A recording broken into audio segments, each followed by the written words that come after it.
My wife's death left me a single father to young twins. My folks refused aid, yet my in-laws welcomed us. Years went by, I sold my equestrian ranch for under $1 million. When my parents arrived, I unveiled the present for my in-laws and their faces froze in utter shock. They say blood is thicker than water, right? Well, for me, that was a bitter, painful lie. The day I stood over my wife's grave, holding our 2 young kids, my own family abandoned us. They literally turned their backs. But here's the twist. The people who showed up to save us, who became our everything, were the ones I never saw coming. My name is Barrett Winslow, and I'm 33 years old. I live out here in a peaceful corner of rural Kentucky, where the fields stretch forever and the horses' neighs are the first sound of morning. I'm just a farmer, really, working at a horse ranch for an old, kind man named Harvey. My whole life revolved around caring for those purebred horses with every fiber of my being.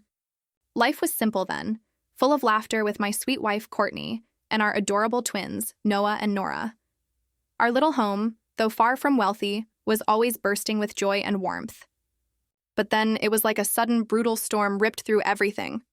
My life shattered. The day Courtney, my light, left this world. She left me with a pain I can't even describe, and 2 little children too young to ever truly understand their loss. I still remember that day vividly. The doctor's voice, low and heavy, as he called me into the room. Courtney lay there, frail in the hospital bed, her eyes still bright, but so weak. She clutched my hand, whispering, "I love you. I love Noah. I love Nora. You have to be strong for our children." I nodded, tears streaming, but inside, something broke. That cruel, relentless cancer took her from me so fast, just months after the diagnosis. I didn't even have time to brace myself. Courtney passed on a drizzly afternoon, leaving me standing by the hospital window, staring at a gray sky that felt like a mirror to my own heart. Courtney's funeral was simple, just like she was. We held it at a small church, the same one where we once held hands and promised forever. Noah and Nora, only 5 years old, clung to me, their innocent eyes not yet grasping the full horror of what had happened. They wore the little green woolen outfits Courtney had knitted herself, looking up at me and asking, "Where's Mommy, Daddy? Will she come back?" All I could do was hold them tight, trying so hard to hide the tears that just kept coming. In that quiet church, I felt the presence of loved ones, but also a cold, chilling distance I'll never forget. Courtney's parents, Leonard and Frances Fletcher, they were there early. They stood by my side, their shoulders shaking with grief. Frances hugged Noah and Nora so tight, tears streaming down her wrinkled cheeks. Leonard, a man of few words, just placed his hand on my shoulder, squeezing gently, as if passing on his strength. They didn't say much, but their eyes held boundless love. For Courtney, for me, for their 2 small grandchildren. That genuine kindness, it warmed my heart, even if only for a fleeting moment. But then my own parents arrived. Curtis and Loretta Winslow. A chill went through me. They showed up like it was just some obligation. Stood in the corner, stiff faces. My mother, Loretta, in her expensive black dress, her lips pursed so tight, never once meeting my gaze. My father, Curtis, arms crossed, his eyes just gliding over me like I was a stranger. They didn't hug me. They didn't comfort Noah or Nora. Just a few perfunctory words with other mourners, then they left. Quickly. I stood there, watching their retreating backs, my heart literally crushing inside my chest. I knew they'd never accepted Courtney. Never saw her as their daughter-in-law. To them, she was just that poor farmer's daughter. I had chosen a disgrace to the prestigious Winslow family. The days after the funeral, they felt like falling into a bottomless pit. Every morning, I'd wake up, look at the empty space beside me in bed where Courtney used to lie, and the pain would surge, fresh and raw. I tried so hard to be composed for Noah and Nora, but raising 2 children alone? It was exhausting. I'd be up at 4 a.m. making breakfast, getting them to school, then rushing to the ranch. The horses, once my passion, now felt like a crushing burden as I juggled work and parenthood. Some nights I'd just sit at the kitchen table staring at a pile of bills, wondering how I could possibly keep going. Noah and Nora, so young, they seemed to sense my exhaustion. They'd cuddle into my arms, hugging me so tightly, like they were afraid I'd disappear too, just like their mom. Once, Nora looked up at me with those big, round eyes and asked, "Daddy, is Mommy mad because I wasn't good? Is that why she left us?" Oh, God. I hugged her fiercely, holding back my own tears, telling her that her mother loved them more than anything, that she was just in a far-off place, watching over them, protecting them. But deep down, I kept wondering, how can I replace Courtney? How can I be the pillar these two children need? The pressure grew heavier. I started losing sleep. My mind was weary, my body drained. Some days, I'd stand in the stable holding the reins, my vision blurring from sheer exhaustion. I knew I couldn't go on like this. Couldn't bear it all alone. In my desperation, I thought of turning to the only family I had left to rely on, my parents, Curtis and Loretta Winslow. I had never wanted to ask for help. Pride for me was a big thing. But for Noah and Nora, I was willing to set aside everything. One afternoon, I drove to my parents' elegant house on the outskirts of Louisville. That house, with its white picket fence and perfectly trimmed garden, always felt alien to me, even though I grew up there. When I knocked, my mother, Loretta, opened the door. Her eyes flickered with surprise, but there was no warmth. "Barrett, what are you doing here?" she asked, her voice cold. I took a deep breath, trying to keep my voice steady. "Mom, I need help. I'm raising Noah and Nora alone. I'm exhausted. I was just hoping you and Dad could help a little. Maybe watch the kids or anything." Loretta looked at me, her expression utterly unmoved. "Barrett, you know we're busy. We're taking care of Miguel's kids. Your brother needs us more right now." She paused, then, "Besides, you chose your path, didn't you? When you married that girl," she trailed off, but I understood. That girl was Courtney, the one they never accepted. I stood there feeling like a knife had pierced my heart. I turned to my father, hoping he'd say something, anything. But he just shook his head, his voice low. "Barrett, you're a man. You need to handle this yourself. Don't bother us." I honestly don't remember how I left that house. My mind echoed with their cold words, mixed with old painful memories. From the moment I brought Courtney home to meet them, my parents had outright rejected her. They said she wasn't good enough, that a poor farmer's daughter like Courtney would drag me down and tarnish the Winslow family name. They always boasted about Miguel, my younger brother, who went to a prestigious school and worked in the big city, though I knew he was never as successful as they claimed. To them, I was the failed son, the one who threw away a bright future to marry a girl who wasn't their equal. On the drive back, I pulled over into a grassy field, turned off the engine, and just sat there in silence. Tears fell, not from weakness, but because I felt utterly, completely alone. Courtney had been the only one who truly understood me, always holding my hand, saying we'd get through anything together. And now she was gone. I was left with Noah and Nora, two little angels I had to protect at all costs. But how? When even my own family had turned their backs. I returned home and held Noah and Nora tightly. They slept soundly, unaware that their father was battling such pain and despair. In the darkness, I whispered to Courtney as if she were still there. "What do I do, my love? How can I be strong enough to keep our children safe?" There was no answer. Only the wind whistling through the window, a cruel reminder that the road ahead would be long and arduous. I didn't know then, in those darkest days, that a small glimmer of light was waiting for me.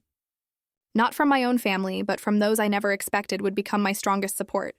After that day, I left my parents' house with a heart like lead. I felt like a lost soul in a barren field, with nowhere to hold on.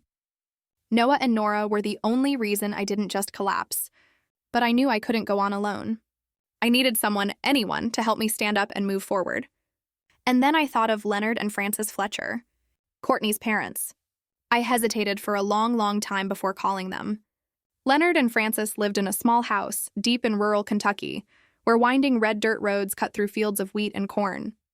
Courtney had always told me her parents weren't wealthy, but they had the biggest hearts, always ready to share what little they had. I feared becoming a burden. But the image of Noah and Nora, their innocent eyes looking up at me every night, left me no choice. I picked up the phone, my hands trembling, and dialed their number. "Barrett?" Frances's voice came through, warm but tinged with concern. "Is something wrong, dear?" I took a deep breath, trying to keep my voice steady. "Mom," I said, the word feeling foreign, yet right. I don't know how to say this, but I'm really struggling. I can't take care of Noah and Nora alone. I need help." There was a pause on the other end. Then Frances spoke, her voice thick with emotion. "Barrett, you don't need to say anything more. Just bring the kids here. Our home is your home." Her words were like a warm breeze, finally easing the icy grip around my heart. I packed a few clothes for myself and the kids, loaded them into the old pickup truck, and drove straight to Leonard and Frances's house. The drive took over an hour, but it felt like a lifetime. I was so anxious, wondering if I was doing the right thing, if I was taking advantage of their kindness. But when I pulled up to the small wooden house, its porch covered in climbing vines, Frances was already there. Her arms open wide, her eyes shining with genuine sincerity. "Come in, Barrett," she said, hugging me tightly, like I was her own son. Leonard stood behind her, his silver hair falling over his forehead, offering a gentle smile. He stepped forward, patted my shoulder, then bent down to hug Noah and Nora, who nestled into his arms like they'd done it 1,000 times before. Leonard and Frances's house wasn't grand. Just a 2-bedroom wooden home with creaky floors and the faint, comforting smell of freshly baked bread wafting from the kitchen. But from the moment I stepped inside, I felt a warmth I'd lost since Courtney's passing. Frances immediately went to the kitchen, preparing a simple but hearty dinner: mashed potatoes, stewed beans, and a plate of golden fried chicken. Noah and Nora, who had been so withdrawn after those mournful days, began to chatter as Frances shared stories about Courtney's childhood, about how she used to run through the fields chasing rabbits. "Courtney was a lot like little Nora here," Frances said, ruffling Nora's hair, her eyes sparkling. "Just look at the way she smiles. It's just like her mother's." I sat there watching, my heart softening. But at the same time, the pain resurfaced as I realized the stark contrast between my in-laws and my own parents. Curtis and Loretta had never hugged Noah or Nora like that. Never sat down to tell them stories or simply ask how they were. They always kept their distance, as if the kids were living proof of my mistake in marrying Courtney. But here in this small house, Leonard and Frances treated me not just as a son-in-law, but as a true son. In the days that followed, I officially moved in with them. They refused to let me pay rent or cover any expenses, despite my insistence. "Barrett, you're family. No matter what happens, you belong here," Leonard said, his voice firm. "Family doesn't keep score." Frances took on caring for Noah and Nora like a true mother. Every morning, she'd wake early to prepare breakfast, usually toast with homemade strawberry jam, and braid Nora's hair while teaching Noah how to tie his shoelaces. Leonard, despite his age, patiently drove the kids to school in his old pickup truck. One day, I saw him sitting under an oak tree in the yard, teaching Noah how to carve a small wooden boat, while Nora eagerly colored it with crayons. Watching that scene, I couldn't hold back my tears. This was what Courtney had always wanted for our children: to grow up surrounded by love in simple but meaningful moments. I continued working at Harvey's horse ranch. The work was still grueling, but coming home each evening, I no longer felt alone. Their stories didn't just help me forget my exhaustion. They gave me a renewed sense of strength. The strength of family, but I didn't always feel at ease. Some nights, when Noah and Nora were fast asleep, I sat alone on the porch, staring out at the dark fields. The pain of losing Courtney lingered like a wound that never healed. And then, memories of my parents' coldness would resurface, leaving a bitter taste. I recalled the last time I begged for their help, the indifference in Loretta's eyes, the detached tone in Curtis's voice.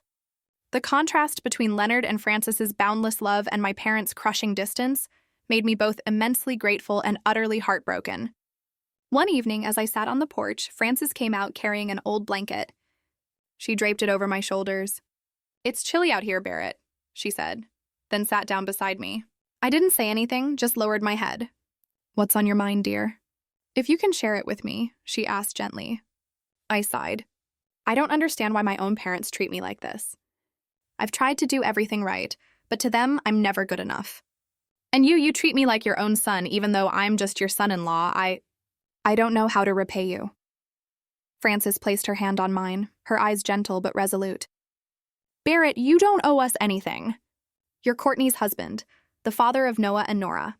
To us, you're already part of this family. And family doesn't need repayment. Just love is enough." Her words were like a flame, warming my heart from the inside out. I looked at her, then out at the fields where the moonlight cast silver rays across the ground. In that moment, I made a silent vow, to myself, to Courtney, and to Leonard and Frances. One day, when I was strong enough, I would repay them. I would care for them, honor them, just as they had opened their arms to save me and my children in our darkest days. I would do everything to ensure Noah and Nora grew up in a complete family, even without their mother by their side. The Fletcher family, despite their simple life, was always overflowing with love. Their modest wooden house, with its humble meals and evenings spent gathered around the fireplace, was a world apart from the cold indifference of the Winslow household.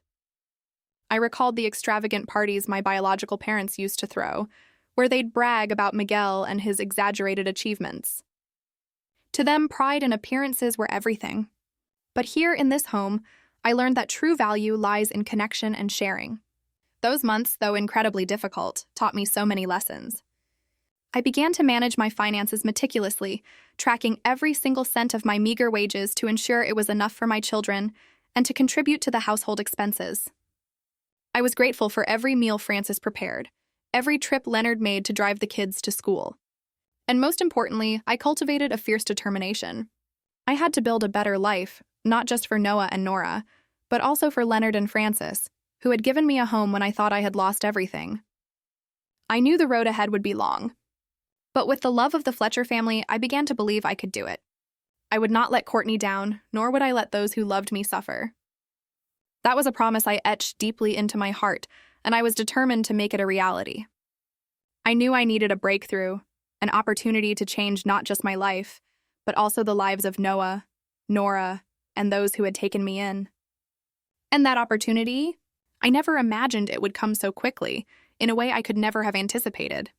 One early autumn morning, as cool breezes began to sweep through the Kentucky fields, Mr. Harvey called me into his small office at the corner of the ranch. He was a weathered man, his face etched with wrinkles from years under the sun, but his eyes always radiated sincerity. "Barrett," he said, his voice low, "there's a horse fair in Lexington this weekend. I want you to come with me.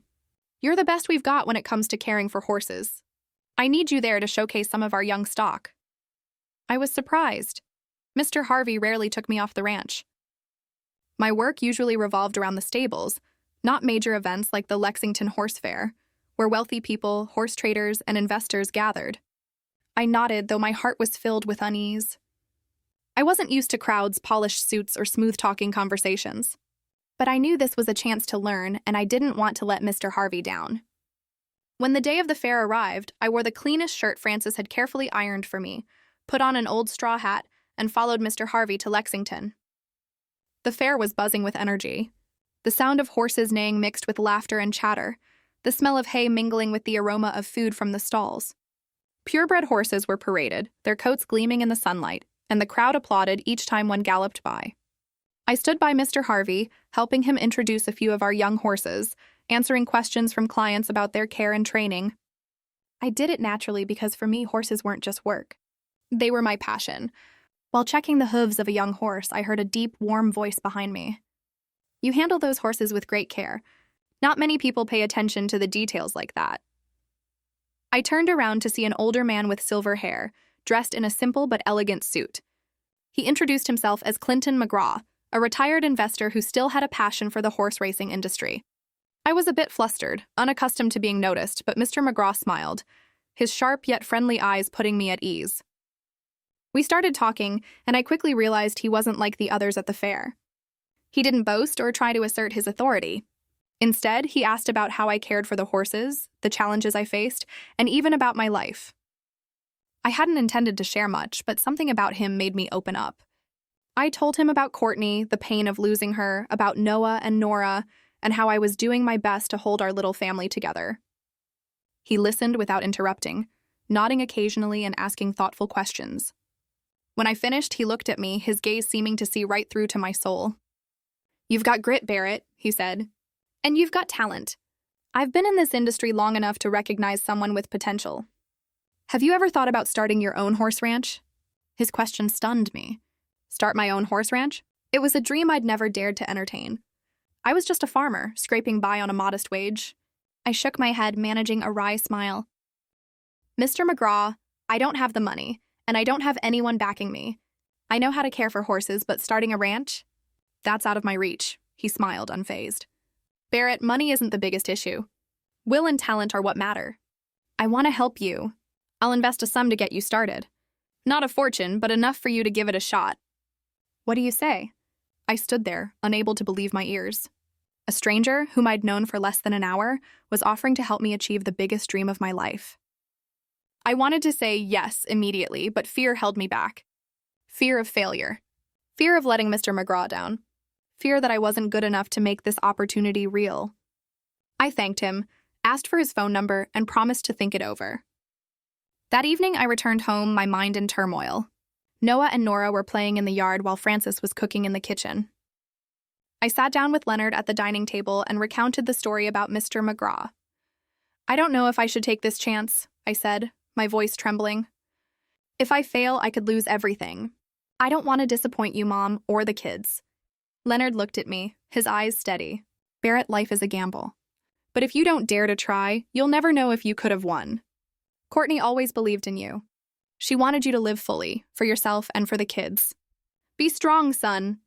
Frances, overhearing the conversation, came out from the kitchen, wiping her hands on her apron. Barrett, she said, I know you're scared, but you've overcome so much already, haven't you? You didn't give up when you lost Courtney, when you were raising the kids alone. You have talent, and now someone wants to help you. Don't let fear stand in your way. Their words were like a gust of wind, clearing the fog in my mind. I sat up all night thinking of Courtney, of the dreams we used to share. She always said I could do more than I thought possible. You're the best with horses, Barrett, she'd said, her eyes sparkling. One day you'll have your own ranch. I looked up at the starry sky, feeling as though she was there, urging me on. And I made my decision. I would take this chance. The next morning, I went to Mr. Harvey's ranch, my heart heavy but filled with resolve. I knocked on his office door, took a deep breath, and said, Sir, I'd like to resign. I want to try starting my own horse ranch. Mr. Harvey looked at me, his eyes flickering with surprise, then softening with a hint of regret. You're the best we've got, Barrett, he said. I don't want to lose you. But if this is your dream, I support you. If you need anything, come find me. My door is always open. I thanked him, feeling as though a weight had been lifted. Though my biological family had turned their backs on me, I realized that life still offered people willing to lend a hand.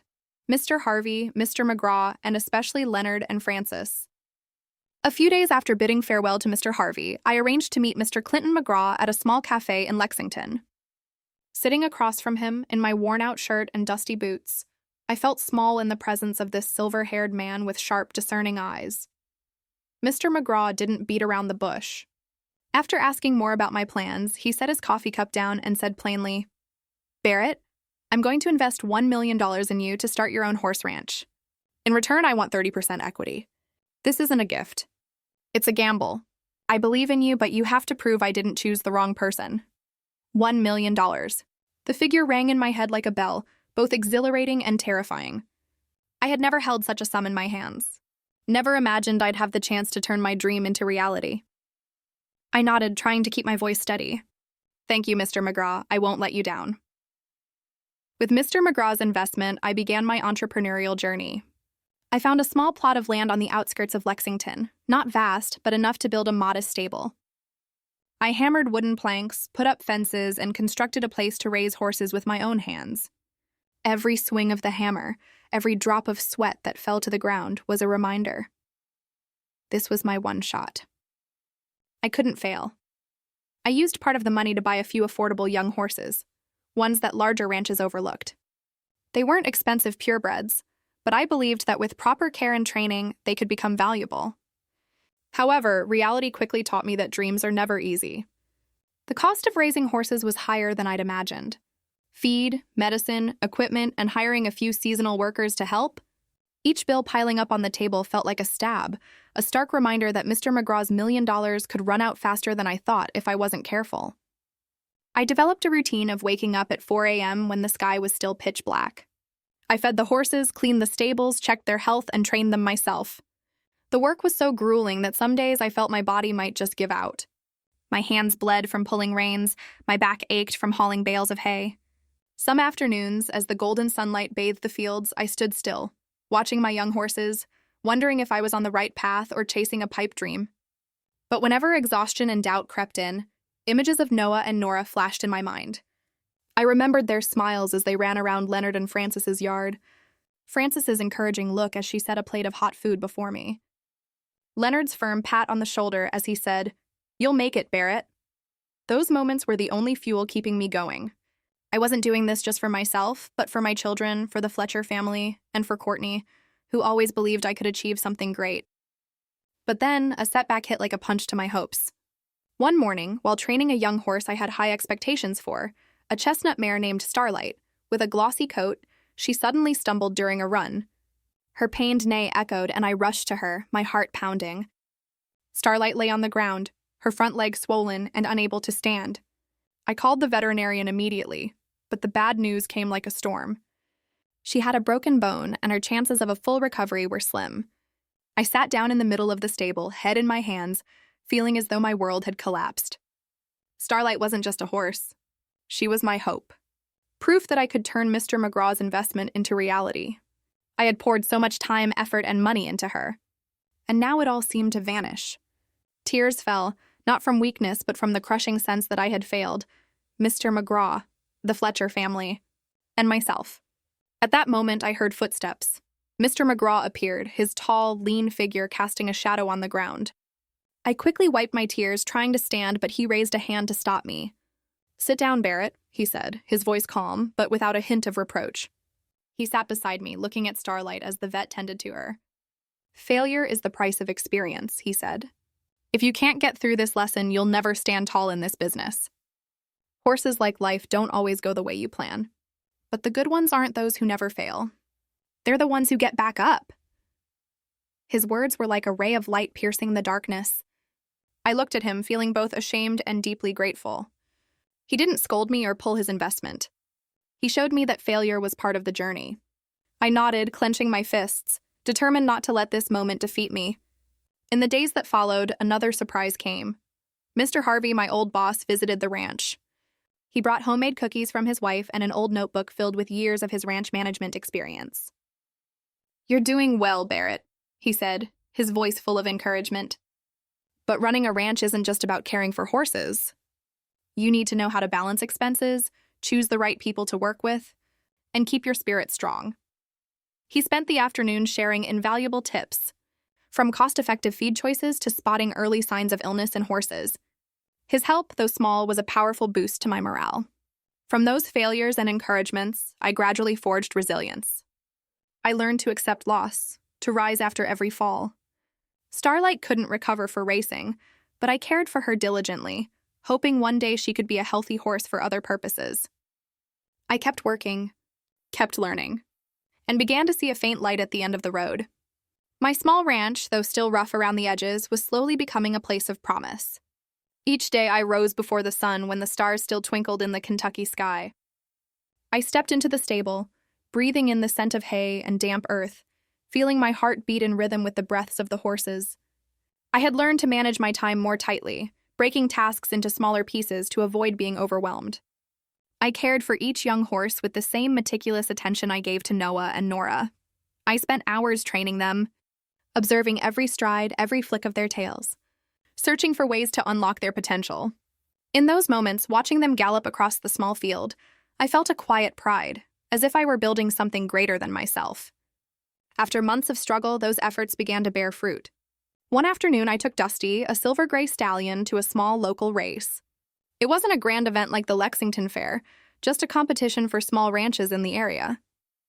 I didn't expect much, only hoping Dusty would get a chance to test himself and I could learn more. But as the race began, I stood by the fence, heart pounding, watching Dusty surge forward, overtaking competitors with a strength I hadn't anticipated. When he crossed the finish line in third place, the crowd clapped and I stood there, stunned, hardly believing my eyes. It was my first victory, modest though it was. But to me, it was like a ray of sunlight piercing through dark clouds. Word of Dusty's performance spread quickly through the tight-knit community of horse breeders in Kentucky. My name, Barrett Winslow, began to be mentioned, not as a hired farmhand, but as a promising horse trainer. Opportunities for partnerships in business started to trickle in. One morning, as I was cleaning the stables, a middle-aged man drove up to the ranch. He introduced himself as the owner of a small ranch nearby and asked me to train one of his young horses. "I heard about your Dusty," he said, his eyes full of confidence. "You've got talent. I want to see what you can do with my horse." I could hardly believe my ears. For the first time, someone had sought me out, trusted me, and was willing to pay for my skills. I agreed, though inwardly I worried about meeting expectations. But as the man left, I stood in the stable, gripping the reins tightly, feeling as though a new door had just opened. Soon after, a few others approached me, asking about buying horses or hiring me to train theirs. Revenue began to come in. Not much, but enough to cover some expenses and ease the financial pressure. For the first time in months, I felt like I could breathe. These changes didn't just happen at the ranch. Noah and Nora, now a bit older, became an integral part of my life here. On weekends, when they didn't have school, they'd scamper out to the ranch, carrying little buckets to help me feed the horses. Noah loved standing beside me, learning to brush Ember, one of the horses, while Nora perched on the fence, scribbling colorful drawings of the horses. One day, Nora handed me a drawing, a golden-coated horse with a man in a straw hat, standing beside two small children. "This is you, Noah, and me," she said, beaming. "We're a team, right, Daddy?" I hugged her, tears welling up. "That's right, sweetheart. We're a team." Watching Noah and Nora grow up amid these hardships, I realized that despite material struggles, they had a home. Not just with Leonard and Francis, but here, among the stables and fields. The ranch wasn't just my dream. It was a place where I wanted my children to learn that life, though tough, is always worth fighting for. Leonard and Francis, seeing my progress, couldn't hide their pride. One evening, when I returned home, Francis pulled me out to the porch where she and Leonard were sipping tea. "Barrett," she said, her eyes sparkling. "Today I heard the neighbors talking about you. They said you're making something of that ranch." "I'm so proud." Leonard nodded, adding, "You're not just our son-in-law. You're our son." Their words left me speechless. I bowed my head, trying to hide my emotions. "I don't know how to thank you both," I said. "Without you, the kids and I wouldn't have made it to today." Frances took my hand, her voice gentle. "Don't say that. We're family." Their words filled me with indescribable happiness. In the days that followed, my life seemed to take on brighter colors. One day, Mr. McGraw visited the ranch. He walked in, surveying the stables, his sharp eyes tinged with satisfaction. "You're doing well, Barrett," he said, pausing to pat Dusty. "I heard about your win at the race. It's a good start, but remember, this is just the beginning. Reputation is what keeps clients coming back. Keep working hard and you'll go far." Mr. McGraw's encouragement was like a gust of wind fueling my resolve. I knew he hadn't just invested money in me. He'd invested his trust, and I was determined not to let him down. At the end of the day, as the sun set, I stood in the stable, surrounded by the scent of hay and the sound of horses neighing. I let out a sigh of relief, feeling as though a weight had been lifted. The road ahead was still long and challenges awaited, but at least I had taken my first solid steps.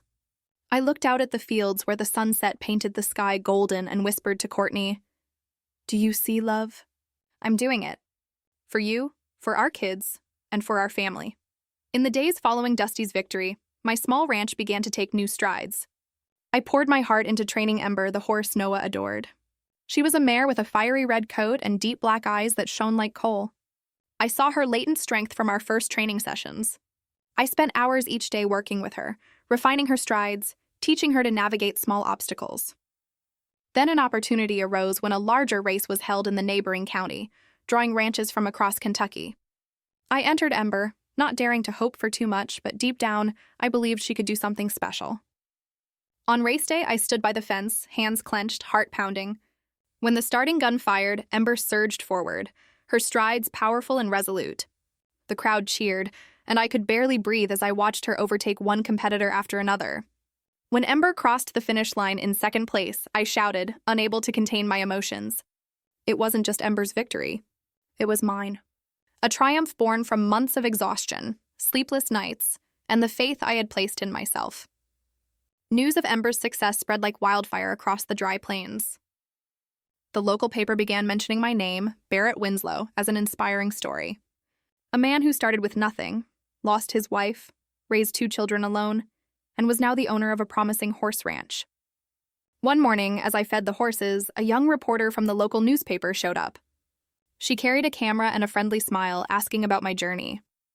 I was awkward, unaccustomed to attention, but I opened up about Courtney, Noah, and Nora, the tough days, and how the Fletcher family and Mr. McGraw had helped me stand again. When the article was published, people started calling my place Winslow Ranch, as if it had become a trusted name in Kentucky's horse breeding community. I felt proud but also astonished. Just months ago, I was a desperate man, unsure of what tomorrow would bring.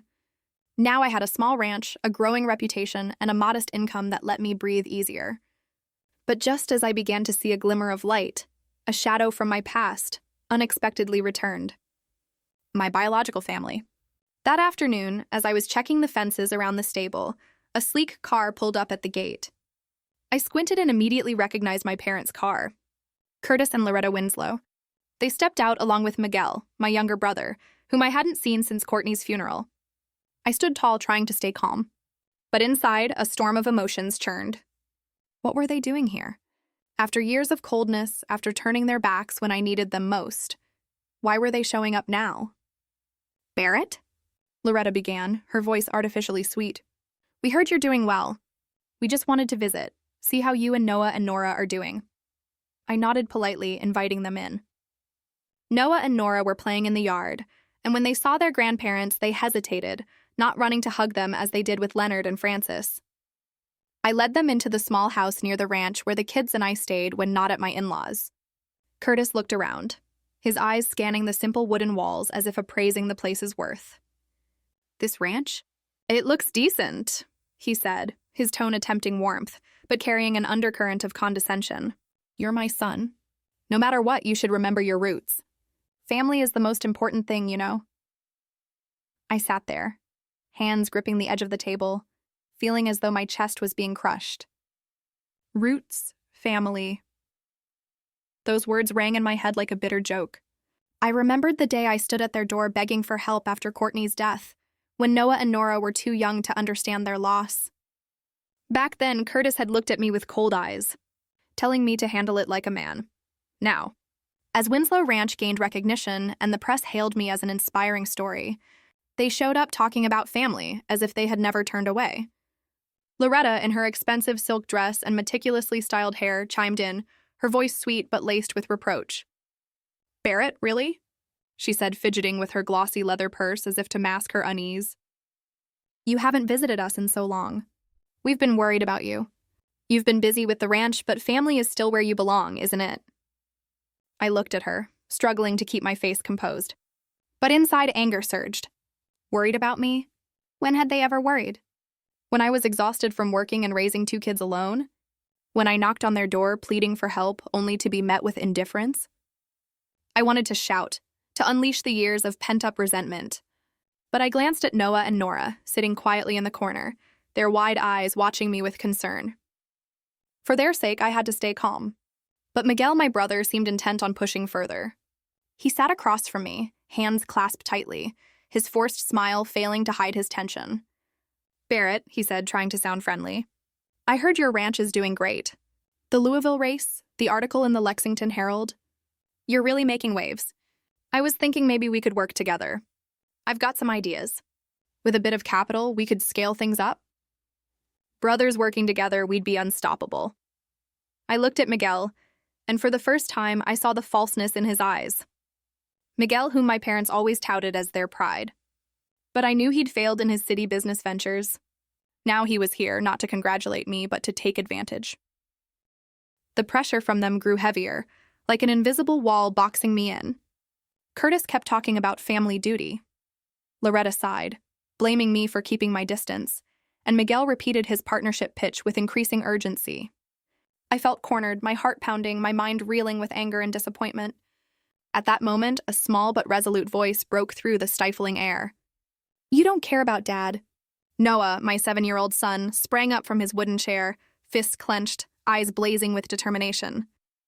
When Mom died, Dad came to you for help, but you didn't want him. You only cared about Uncle Miguel. Now that Dad's doing well, you show up. You just want his money. The room fell silent as if time itself had frozen. I stared at Noah, stunned by my son's courage. His messy brown hair and clear eyes stood defiant, small but unyielding, as if carrying Courtney's indomitable spirit. In his gaze, I saw my wife. Her honesty, her refusal to bow to injustice, her fearlessness in the face of deceit. My heart ached with both pride and sorrow, realizing a 7-year-old had spoken the words I should have said long ago. Curtis and Loretta paled. Curtis opened his mouth but couldn't speak, glaring at Noah with a mix of anger and embarrassment.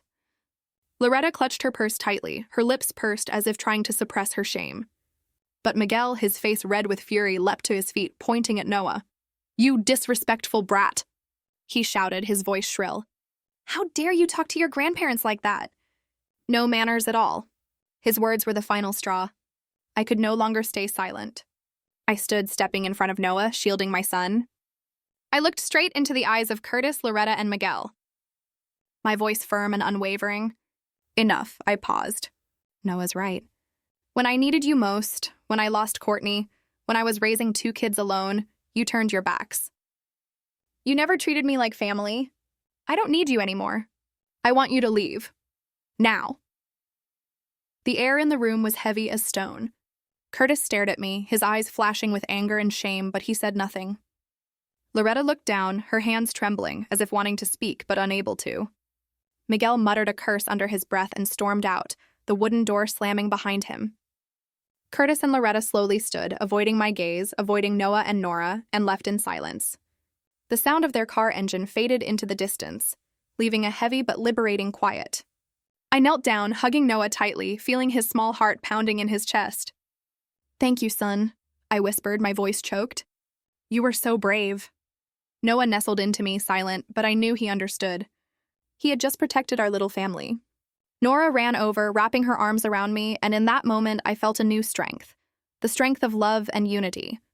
But deep inside, it pained me to realize that my biological family, whom I once hoped would be my support, only came when they smelled money and fame. They were no longer my family. My true family was Noah, Nora, Leonard, Francis, and those who stood by me when I had nothing but pain and empty hands. After that confrontation, I threw myself back into work at the ranch, trying to focus all my energy on the horses. Ember continued to bring in victories, not just at local races, but also at larger competitions where prestigious ranches gathered. Another horse, Rusty, began showing potential, taking first place in a race in Louisville. The name Winslow Ranch grew more recognized, and I received more contracts, from training horses for other ranches to selling the young horses I had raised. Each deal was a step forward, helping me stabilize finances and expand the stables. But I never expected that these successes would catch the attention of a major player in the horse racing industry, Equine Ventures, a name revered by anyone in the business. One morning, as I was checking Rusty's health, a sleek black car pulled up at the ranch gate. 2 men in suits stepped out, one introducing himself as James Carver, CEO of Equine Ventures. They didn't beat around the bush. After touring the ranch, admiring the horses, and hearing about my training methods, Carver looked me in the eye and said, "Barrett, we're impressed with what you've done. Winslow Ranch is a rough diamond. We want to buy the entire operation for $100 million. You'd stay on as manager, at least until you're 60. What do you say?" I stood there stunned, feeling the ground shift beneath me. $100 million. The number rang in my head like a bell, so overwhelming it left me dizzy. I had never imagined hearing such an offer, not for a farmer like me. I mumbled a thank you, asked for time to think, and watched them leave, my mind still reeling. That night I couldn't sleep, wrestling with chaotic thoughts. $100 million could change everything. I could secure a future for Noah and Nora, top schools, a life free from financial worries. I could repay Leonard and Francis, buy them a comfortable home, and ensure they enjoyed their later years. But at the same time, I was afraid. Winslow Ranch was my life's work, the dream Courtney and I had cherished. If I sold it, would I lose my freedom, my control over the horses I'd poured sweat, blood, and tears into raising? Would I still be myself or just a cog in a corporate machine? In the days that followed, I agonized over the decision. I didn't want to make it alone, so I turned to those I trusted most. First, I went to Leonard and Francis. I sat with them in their kitchen, recounting the entire story. Frances listened, her hands clasped tightly, her eyes gentle but tinged with concern. "Barrett," she said, "I know the ranch is your heart and soul, but think of Noah and Nora. An opportunity like this doesn't come twice. You could do so much for them, for yourself." Leonard nodded, his voice low but steady. "You've built something incredible, Barrett. Whatever you decide, we'll support you. The important thing is that you hold on to your love for horses, for this work." Their advice gave me much to ponder, but I was still uncertain. I drove to meet Mr. Harvey, my old boss, who always offered a grounded perspective. We sat in the familiar Lexington Cafe. As I shared the story, he let out a dry laugh. "Barrett, not every farmer gets a $100 million offer. You've done what most can only dream of, but you need to decide what matters more: keeping the ranch in your hands or securing the best future for your family. Finally, I called Mr. McGraw the next day he was at the ranch. I walked him through the stables, explaining Equine Ventures' offer. He listened without interrupting, then sat on a wooden bench, gazing out at the fields. "Barrett," he said, "selling the ranch doesn't mean losing it. You'll still be the manager, the soul of this place. This isn't an end. It's a new phase. But you must ensure you retain control over what matters: how you care for the horses, how you run the ranch. Don't let them turn you into a puppet." Mr. McGraw's words were like a light illuminating my path. I realized I could accept the offer, but still protect my passion. After many sleepless nights, I made my decision. I would sell Winslow Ranch, but only on the condition that I retained full professional control. I didn't want to be just an employee. I wanted to remain Barrett Winslow, the horse trainer who built this dream from the hardest days. I contacted Equine Ventures, laying out my terms. After tense negotiations, they agreed. The contract was signed, and I officially became the manager of Winslow Ranch, with $100 million in hand and a wide-open future for my family. In the days that followed, I woke up with a renewed sense of purpose. I was no longer the penniless farmer, exhausted each night from worrying about my children. I was Barrett Winslow, the manager of a renowned horse ranch, a millionaire, but more importantly, a father, a son-in-law, and a man determined to live true to his values. I knew the first thing I had to do was fulfill my promise to Courtney, to care for her family, who had become my true family. I drove to see Leonard and Francis, bringing along a carefully prepared set of documents. Sitting at their familiar kitchen table where the scent of Francis's freshly baked bread lingered in the air, I took a deep breath and said, "Mom, Dad, I have a gift for you." I slid the documents toward them, papers for a spacious house on the outskirts of Lexington, complete with a large garden and a peaceful lakeside retreat. "This is a place where you can enjoy your retirement," I said, my voice thick with emotion. "I want you to live comfortably, without any worries. I owe you everything." Frances looked at me, her eyes shimmering with tears. "Barrett, you don't owe us anything," she said. But I shook my head. "No, Mom. Without you and Dad, the kids and I wouldn't be here today. This is what I promised Courtney and myself." Leonard, a man of few words, placed his hand on my shoulder, squeezing gently. "Son," he said, his voice warm and steady, "we're proud of you." They agreed to accept the gift, though they reminded me that to them, family was worth more than any house. Watching them embrace each other, smiling with joy, I felt a part of my heart heal. I knew Courtney was smiling somewhere, content that her family was cared for. But I wanted to do more. I wanted Courtney's name to live on, not just in our hearts, but in the community. I used a portion of the money to establish the Courtney Fletcher Winslow Scholarship Fund for rural Kentucky children. Kids like Courtney once was, full of dreams but lacking opportunity. The fund would help them pursue education from grade school to college, so they could reach beyond what their circumstances allowed.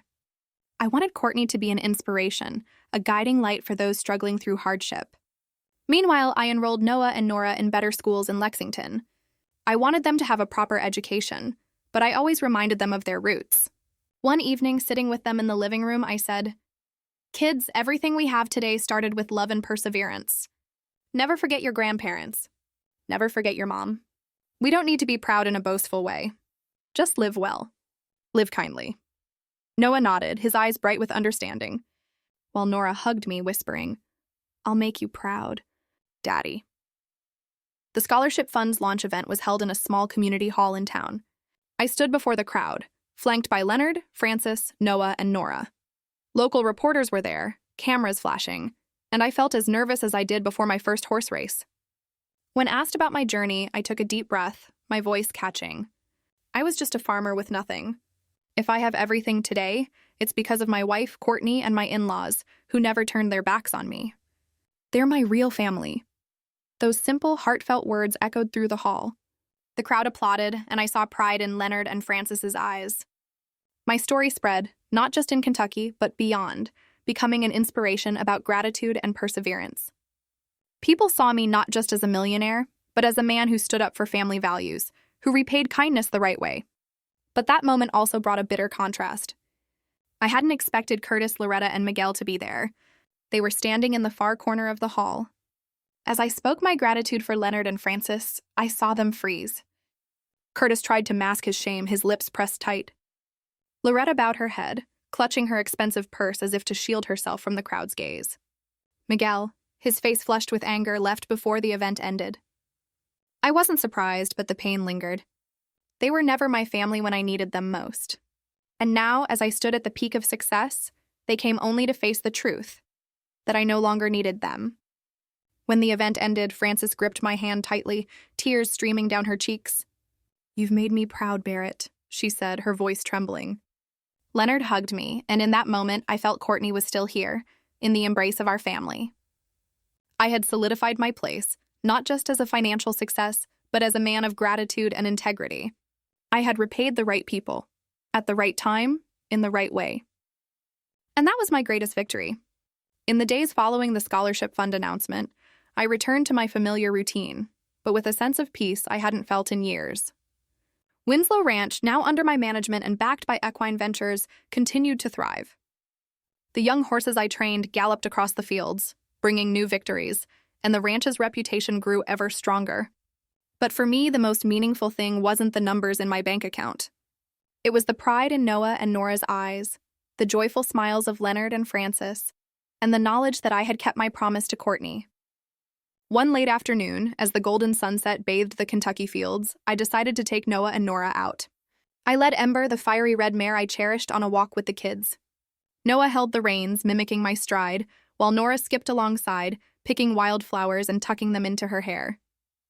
We walked along the familiar dirt roads where I once drove my old pickup truck during the hardest days, and stopped at a small cemetery nestled in the fields. Courtney's grave lay beneath an old oak tree, its simple stone marker engraved with her name, Courtney Fletcher Winslow, beloved wife, mother, and friend to all. I knelt, placing a bouquet of daisies Nora had picked on the grave, and held my children's hands. Noah, now taller, stood solemnly while Nora nestled into me, whispering, "Daddy, does Mommy know we're here?" I smiled, ruffling her hair. "She knows, sweetheart. She's always here in our hearts." I looked at the headstone, feeling as though Courtney was looking back at me, her eyes as gentle and loving as ever. I whispered, my voice, "Courtney, rest easy. Our family is strong, and you'll always be a part of everything I have today." Noah and Nora said nothing, just held my hands tightly, and we stood there in silence, enveloped by the sunset's glow. I thought about my journey, from the dark days of losing Courtney, when my biological family turned their backs, to the grueling months lifted by Leonard and Francis's support, and finally to the victories I never dared dream of. But above all, I realized a profound truth. Family isn't always about blood. Family is those who stand by you in your weakest moments, who give you the strength to keep going when the world seems to turn away. Leonard and Francis, Mr. McGraw, Mr. Harvey. They taught me that gratitude and loyalty to those who truly love you are the most worthy ways to live. I thought of Curtis, Loretta, and Miguel, who only appeared when I succeeded. And I realized their presence no longer mattered. They chose to stand outside my life when I needed them most. And now I had found my true family, not in blood, but in love and shared sacrifice. As I led Noah and Nora back home, I looked at my children, my heart brimming with resolve. I wanted them to grow up with the lesson I'd learned. Success isn't just measured by money or fame, but by how you cherish family and leave a legacy for the next generation. The Courtney Fletcher Winslow Scholarship Fund would continue to help rural children chase their dreams. And I would keep teaching Noah and Nora to live simply, gratefully, and to always remember their mother. That was how I would keep Courtney alive. Not just in memory, but in the values we passed down. As the sunset faded, I paused once more, gazing out at the fields. The sound of horses neighing mingled with the wind like a melody of life. I smiled, feeling I had found the true meaning of success, not in numbers, but in love, gratitude, and the family I chose to cherish. So tell me, after hearing my story, if your own family abandoned you in your darkest hour, what would you have done? Would you have found the strength to rebuild? And more importantly, how would you have handled the return of those who left you behind? I'd love to hear your thoughts in the comments below.